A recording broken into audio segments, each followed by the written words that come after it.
आज के वीडियो में देखेंगे कृषि से संबंधित सभी क्रांतियाँ। अलग अलग क्रांतियाँ हैं, सभी क्षेत्र में अलग अलग क्रांति आई थी, उनके बारे में डिटेल से जानेंगे। तो आइए वीडियो शुरू करते हैं। तो सबसे पहले हरित क्रांति। वैसे मैंने हरित क्रांति पर एक वीडियो अभी 3-4 दिन पहले ही अपलोड करा था। तो सबसे पहले देख लेते हैं हरित क्रांति के बारे में। हरित क्रांति किससे संबंधित है? खाद्यान्न उत्पादन से। नेक्स्ट, इसकी शुरुआत 1966-67 में हुई थी। मतलब ये आई उसके कारण हुआ गेहूँ। फिर यहाँ पे गेहूँ और धान की पैदावार में वृद्धि हुई। फिर इसके फादर पता ही होगा, डॉक्टर नॉर्मन बोरलॉग जो वर्ल्ड में है, और डॉक्टर MS स्वामीनाथन जो हमारे इंडिया का है। तो नेक्स्ट, श्वेत क्रांति। तो श्वेत क्रांति को धवल क्रांति भी बोलते हैं। इसका संबंध मिल्क प्रोडक्शन से, दूध उत्पादन से। इसकी शुरुआत 1964-65 में हुई थी, जिसे आगे जाकर ऑपरेशन फ्लड कहा गया, क्योंकि दूध का उत्पादन श्वेत क्रांति आने के बाद बहुत अधिक होने लगा, तो उसको फ्लड का रूप दे दिया, ऑपरेशन फ्लड। तो इसके जो पिता है वो डॉक्टर वर्गीस कुरियन है। नेक्स्ट, पीली क्रांति। पीली क्रांति का संबंध खाद्यान्न तेलों और तिलहनों के उत्पादन से। पीली क्रांति की शुरुआत 1986 में हुई थी। नेक्स्ट है कि भारत तिलहन उत्पादन में आत्मनिर्भर बन गया है। 2013-14 में 32.9 मिलियन तिलहन उत्पादन हुआ था। मतलब अभी थोड़ा प्रोडक्शन घटा है, पर बहुत अधिक उत्पादन होगा। एक येलो रेवोल्यूशन आने के बाद जो तिलहन उत्पादन था वो बहुत अधिक हो गया, जिससे भारत आत्मनिर्भर बन गया। फिर आती है नीली क्रांति। नीली क्रांति का संबंध मत्स्य उत्पादन से। नीली क्रांति के पिता अरुण कृष्णन है, अरुण कृष्णन।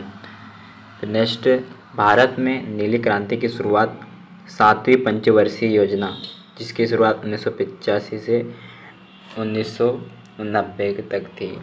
तो इस दौरान इस क्रांति की शुरुआत हुई थी। 2013-14 में भारत में 95.8 लाख टन मछली का उत्पादन हुआ था, जिससे भारत विश्व में दूसरा सबसे बड़ा मत्स्य उत्पादक देश बन गया। नेक्स्ट, गुलाबी क्रांति। गुलाबी क्रांति का संबंध प्याज और झींगा मछली उत्पादन से। गुलाबी क्रांति के जनक दुर्गेश पटेल हैं। गुलाबी क्रांति पहली बार 1996 में हमारे समृद्ध देश में प्रस्तावित की गई थी। गुलाबी क्रांति 1996 में आई थी। नेक्स्ट, भारत विश्व का सबसे बड़ा झींगा मछली उत्पादक देश बन गया है। नेक्स्ट, काली क्रांति। काली क्रांति ऊर्जा, पेट्रोलियम, खनिज तेल के उत्पादन को बढ़ाने के लिए एथेनॉल के उत्पादन भी बढ़ाया गया है, और इसका संबंध कोयला उत्पादन से। काली क्रांति का संबंध कोयला उत्पादन से, जो भी खनिज पदार्थ निकलते हैं ना, उससे संबंधित है। नेक्स्ट, पेट्रोल में एथेनॉल को 10% मिलाकर बायोडीजल बनने का लक्ष्य है, क्योंकि आजकल के इंजन बनाए गए हैं जो पेट्रोल को एथेनॉल के साथ मिलाकर भी उसको चला सकते हैं। फिर लाल क्रांति। लाल क्रांति का संबंध मांस उत्पादन और टमाटर उत्पादन से है। लाल क्रांति का जनक विशाल तिवारी है। नेक्स्ट, ग्रे क्रांति। ग्रे क्रांति को धूसर क्रांति भी बोलते हैं, और इसका उत्पादन उर्वरक उत्पादन से है, जो भी फर्टिलाइज़र है उससे संबंधित है। फिर इसी क्रांति के कारण देश में 5 मिलियन टन उर्वरक की खपत हो रही है, क्योंकि गृह क्रांति हरित क्रांति के समय ही आई थी। तो हरित क्रांति में बहुत अधिक फर्टिलाइज़र का उपयोग हुआ, तो उस दौरान खपत इसकी बढ़ गई। फिर सिल्वर क्रांति, रजत क्रांति का संबंध अंडा उत्पादन और मुर्गियों का उत्पादन से है। फिर इस सिल्वर क्रांति का जनक इंदिरा गांधी, क्योंकि इंदिरा गांधी के समय में ही इसको चालू किया गया था। जब इंदिरा गांधी थी तो इसको इसके जनक कहा जाता है। भारत की मुर्गी एक वर्ष में 65 अंडे देती है, जबकि अमेरिका में 295 अंडे। भारत में आंध्र प्रदेश सबसे अधिक बड़ा अंडा उत्पादक राज्य है। सुनहरी क्रांति, इसका संबंध बागवानी उत्पादन से है, जिसमें फल विशेषकर सेब का उत्पादन था।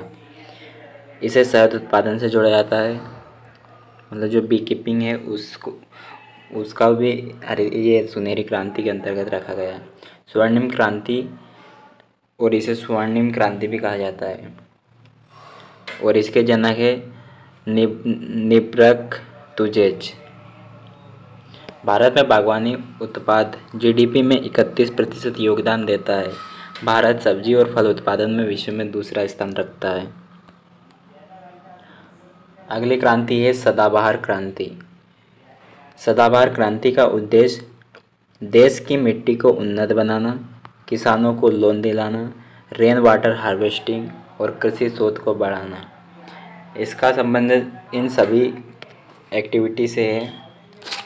देश की मिट्टी के लिए काम करना, फिर किसानों के लिए, और फिर जो बारिश में पानी का संरक्षण करना, और कृषि शोध के लिए, अनुसंधान के लिए।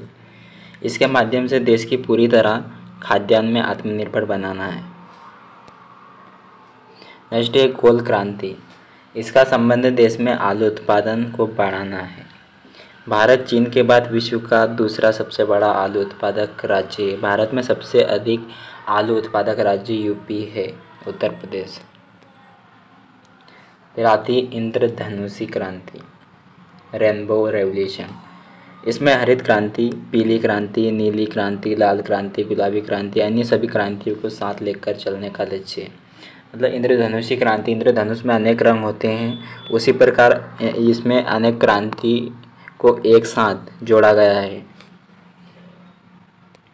फिर जुलाई 2000 में नई कृषि नीति को लागू किया गया, इसी को इंद्रधनुषी क्रांति कहा गया है। फिर है प्रेरित प्रजनन क्रांति। ये पादप प्रजनन से संबंधित है, और प्रेरित प्रजनन के पिता डॉक्टर हीरालाल चौधरी, प्रोफेसर हीरालाल चौधरी।